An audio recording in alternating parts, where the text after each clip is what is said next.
नमस्कार दोस्तों। आज हम पढ़ने वाले हैं स्ट्रेस। स्ट्रेस क्या होता है दोस्तों कि जब किसी वस्तु पर कोई एक्सटर्नल फोर्स लगाया जाता है तो उस वस्तु के कण उस एक्सटर्नल फोर्स के विपरीत दिशा में एक फोर्स लगाते हैं। वस्तु के कणों के द्वारा विपरीत दिशा में लगाए जाने वाले उस फोर्स को हम क्या कहते हैं? स्ट्रेस। अब हम पढ़ेंगे स्ट्रेन। स्ट्रेन को हम हिंदी में विकृति बोलते हैं। विकृति का मतलब होता है आकार में परिवर्तन।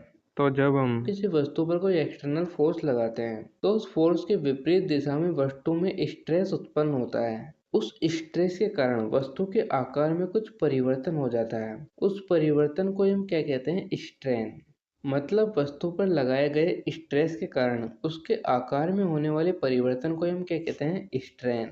इसमें होता क्या है दोस्तों कि जब हम किसी वस्तु पर कोई बल लगाते हैं तो उस वस्तु के कारण उस फोर्स के विपरीत दिशा में एक फोर्स लगाते हैं। इस विपरीत दिशा में फोर्स लगाने के कारण वस्तु के कण अपने स्थान से कुछ पीछे हट जाते हैं या कुछ विचलित हो जाते हैं और दूसरा स्थान ग्रहण कर लेते हैं। उस विचलित होने को हम क्या कहते हैं? विकृति।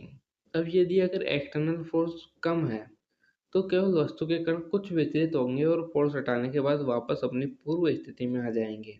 लेकिन यदि वस्तु पर लगाया गया फोर्स बहुत अधिक है तो वस्तु के कणों में स्थायी विकृति आ जाएगी और वस्तु कुछ इस प्रकार से बेंड हो जाएगी।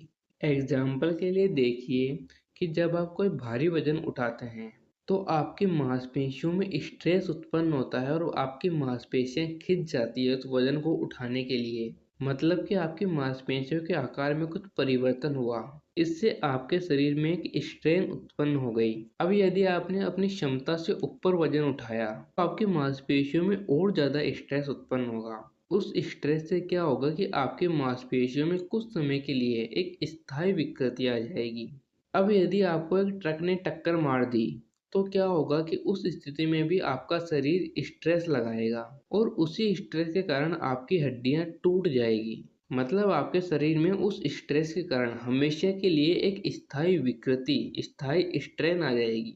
ऐसा ही यहाँ पर होता है। जब हम किसी वस्तु पर बहुत ज्यादा मात्रा में फोर्स लगाते हैं तो उसमें अत्यधिक स्ट्रेस उत्पन्न होता है और उस स्ट्रेस के कारण क्या होता है कि उस वस्तु में स्थायी विकृति आ जाती है।